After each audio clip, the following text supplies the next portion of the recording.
I'm going to go through my final game, and this is going to go up on YouTube. So, so you're watching me pre-recorded, I guess. So I'm going to start now. Hello everyone, and welcome back to another recap video. We're actually live on Twitch right now, so I'm going to be posting this afterwards. And all the darlings are here live with me, but I'm going to be ignoring them for like 20 minutes while I record this recap.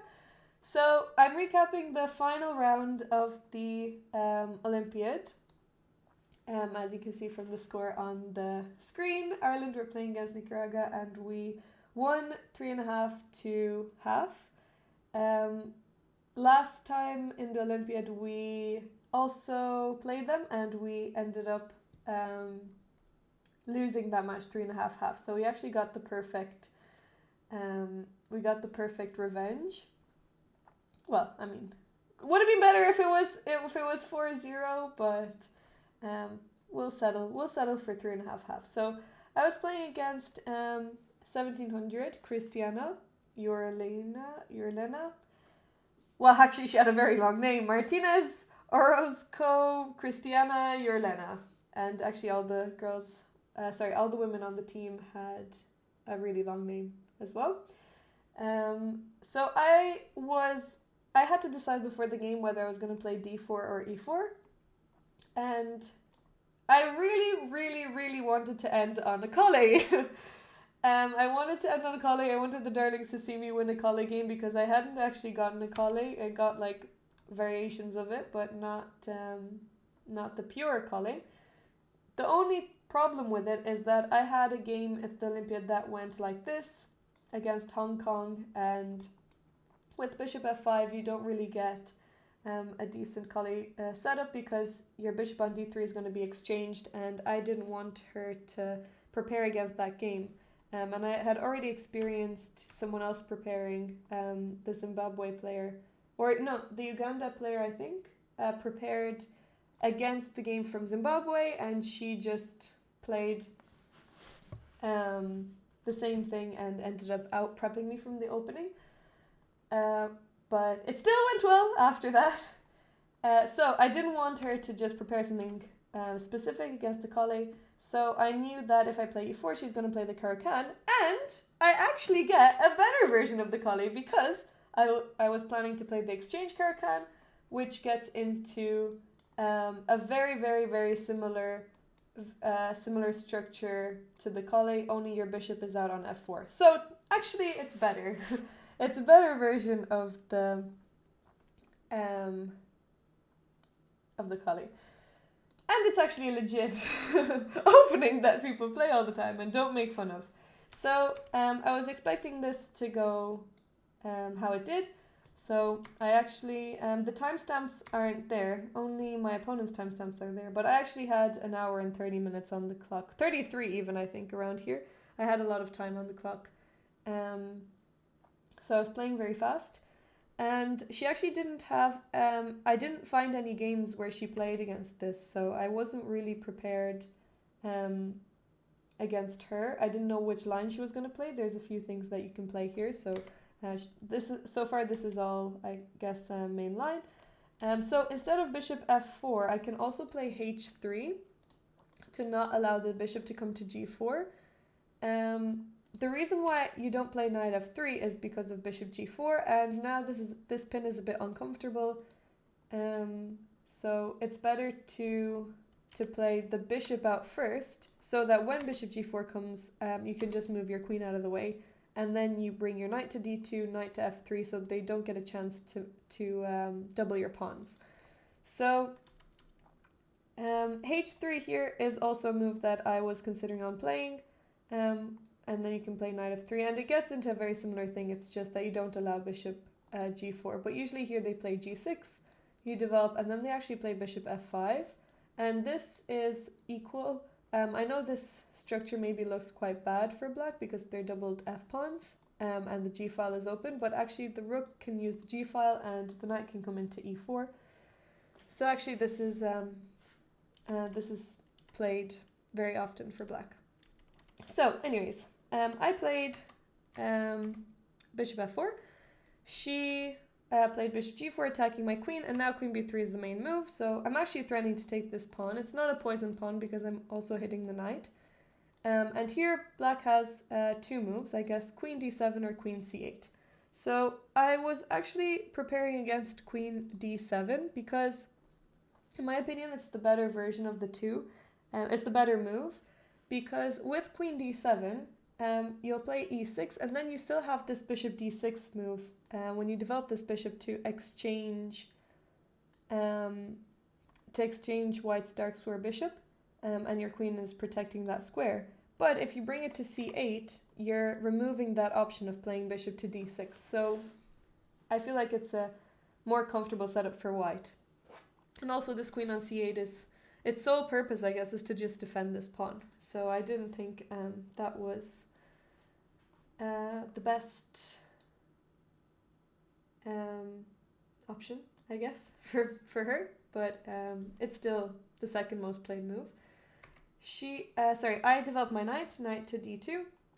I want to play knight f3 next, so I'm just developing my pieces. She played e6, she wants to develop her bishop. Knight out. So far this is all theory. I castled. And here, okay, this is all theory so far. We were playing these moves pretty quickly. And here she took, like, almost immediately, which I was really surprised about. No one has ever played this against me. No one has ever played this against me. It's a very, well, not that it's a strange move. It actually has, I looked at the database afterwards and it has been played before, but at least you should wait for h3 to come in, because here you're just encouraging white to have a better piece setup. The knight on d2 is, its main purpose is to come to f3 after you play knight to e5, and then you can reroute this knight. And then you also have the bishop pair. So here, if black just castles, the next move is rook e1, and you want to play knight e5.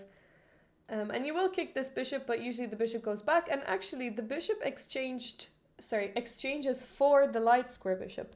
You don't really want to exchange it for a knight, because the knight can just be replaced. So when she took, I was surprised and very happy about it, because I thought, well, I get the bishop here, and now I have this beautiful light square bishop, which is just the beautiful Collier bishop. So,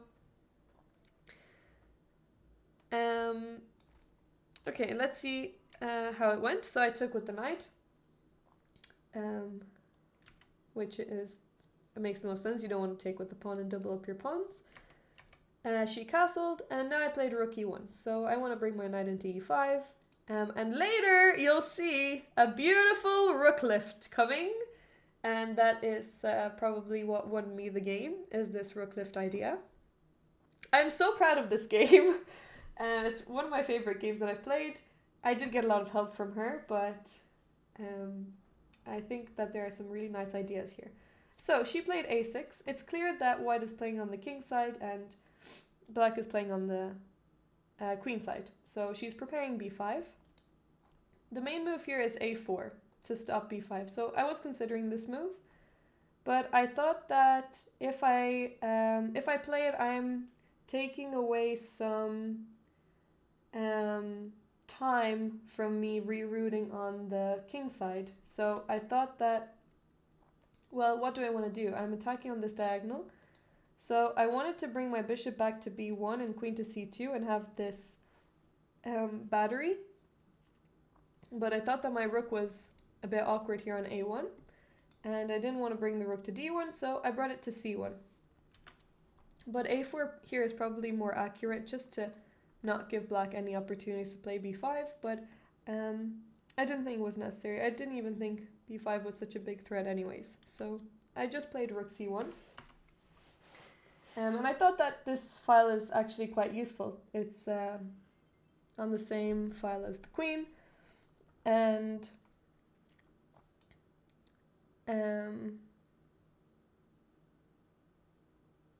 yeah, it's on the same file as the queen, and maybe later on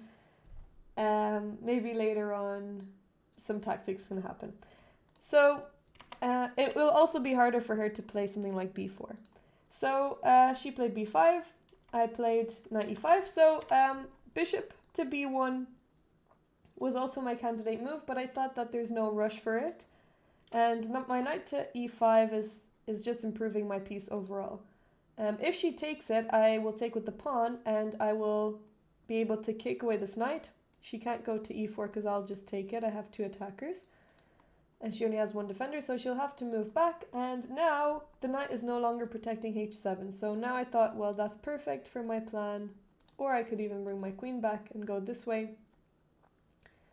I guess I have to move either my bishop back or my queen back because she is threatening to play knight to c5 and trade one of my pieces. So I think queen d1 I prefer, just because there's more flexibility on the square that you go to. So she didn't take my knight, she played queen to b7. So I guess she's planning on bringing the rook over and maybe starting to push these pawns. But queen b7 isn't such a threatening move. So I played queen d1 here, which I am actually really happy about because my queen on b3 is no longer needed. I'm not attacking on b7 anymore. My queen was attacked on g4, so that's why I moved it. But now all my pressure is on the king side, so I need to bring my queen over to the king side as well, and queen d1 is the best way to do that because this diagonal is open. I can bring it to f3, which is what happened later as well. But queen d1, it seems like it's an undeveloping move. You bring your queen back to the original square, but you're just transferring it to the other side of the board. So she played rook c8, which I was happy to see because she's removing one of her pieces from the king side. And now my favorite move of the game, well, maybe it's not my favorite. My favorite will come up, and then there will also be my favorite that I missed. But here I played rook e3. So I'm planning to play rook h3, and there's a nice tactic coming up. So she played knight to a5, which is her mistake. So knight a5 is a blunder. It's just too slow. She wants to play her knight to c4, but she won't even get a chance to play it, and she's ignoring completely what I'm starting to build over here. She should have played g6, and now after I play here, what should she play here? I guess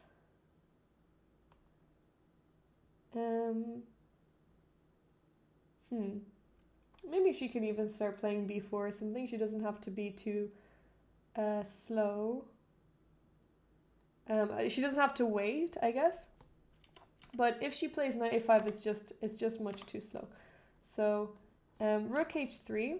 I'm actually threatening to take on h7 now, because if she plays something like b4, let's say, I can take on h7.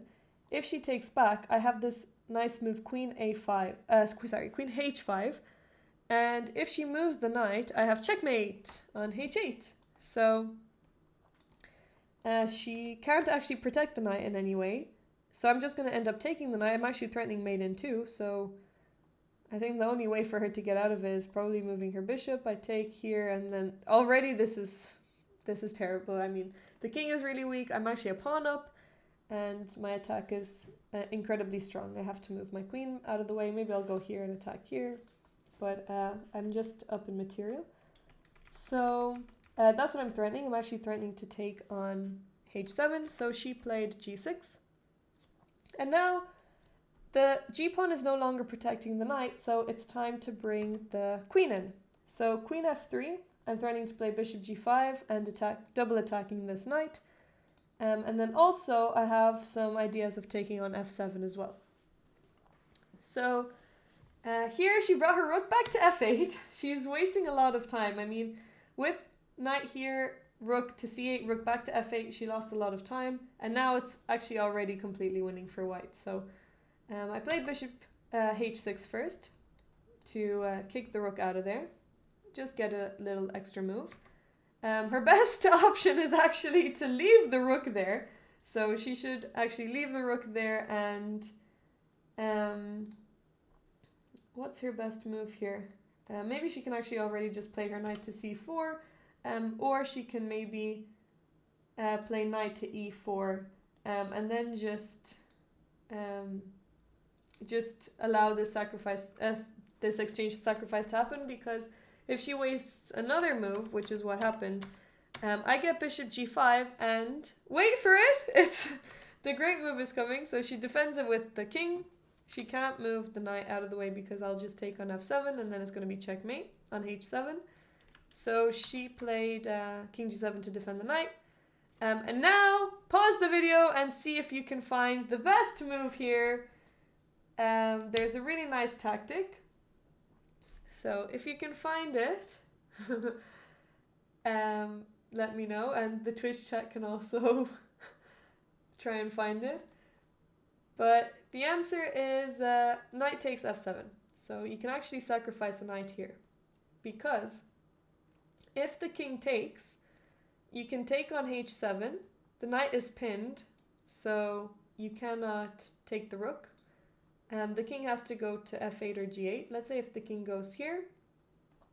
Now you can actually just take on g6. And this is just game over. You can take on g6, or I think you can also just take here as well. And if the king takes here, you have queen h3. Or you have even nicer, queen h5. Because when the king goes, sorry, you can't take because there's a pin. And then you can just take on g6. And then it's just checkmate. So there's a lot of nice mating threats here. So you can't take the knight because of rook h7. It's just too powerful, and it's game over. I mean, it's already kind of game over. So knight takes f7. She moved her knight to h5. And here, this is where I spent the majority of my time. I thought for like, I would say at least 25 minutes. I think it was 30 minutes. Maybe it was less than 30. But I knew rook h5 was the right move, but I was thinking, the move that I didn't find. So I saw all this. I knew she couldn't take, because then I have bishop h6, rook here, and then I've got mate in 2. Oh, sorry, she can't go here.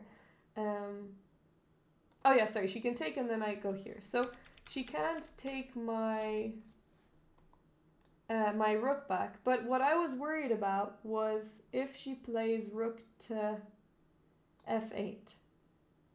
And what I didn't see was that after rook h7, which I saw queen h4, it's pinned. I missed the move queen takes g6.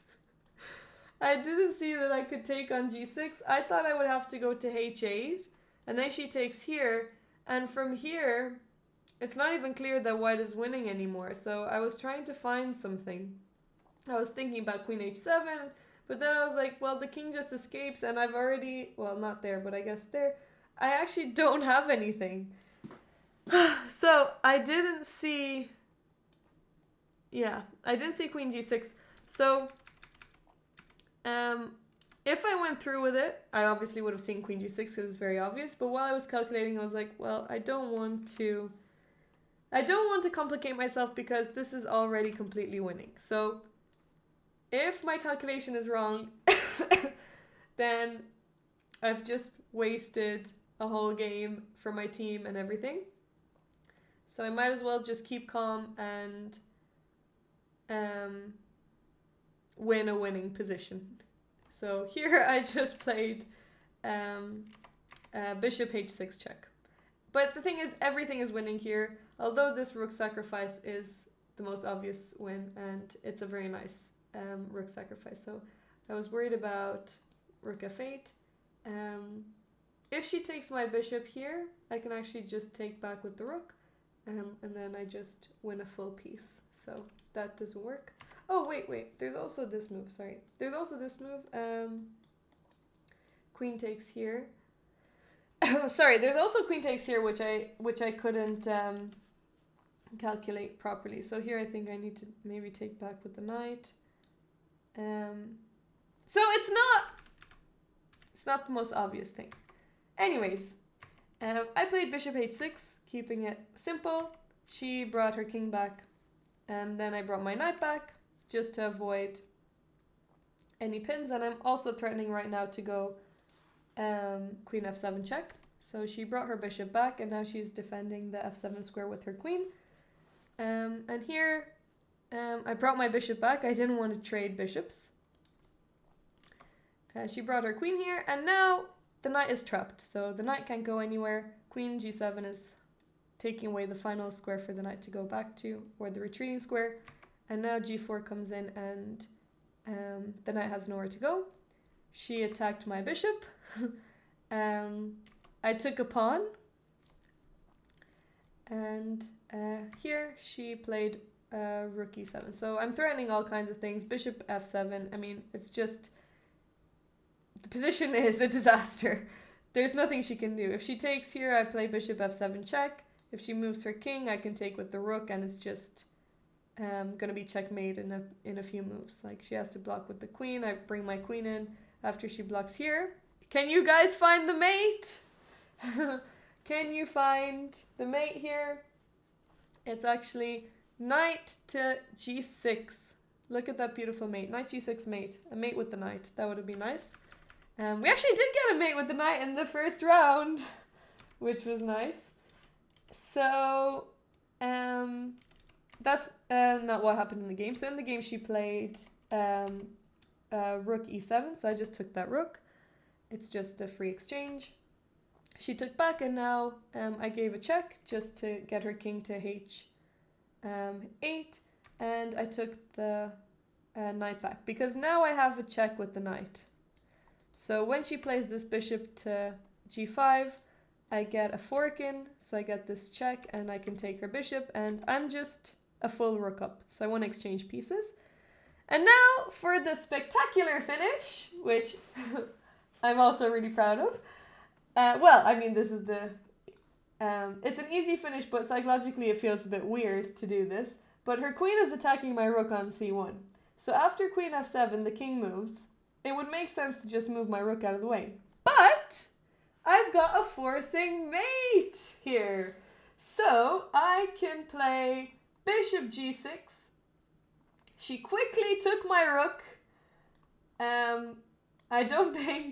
I think she thought that I missed that she could take my rook, because I actually did play it quite quickly. And then I moved my king up, and here she resigned, but she cannot stop queen h7. So it's just mate in one. She can delay it by giving a check, but it doesn't do anything. So a rook sacrifice to finish off with.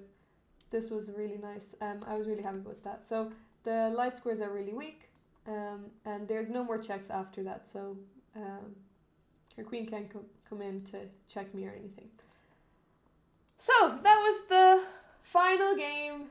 Nice game to finish off the tournament with. Thanks so much for watching, and I hope to see you in the next video. I'll see you guys later. Bye.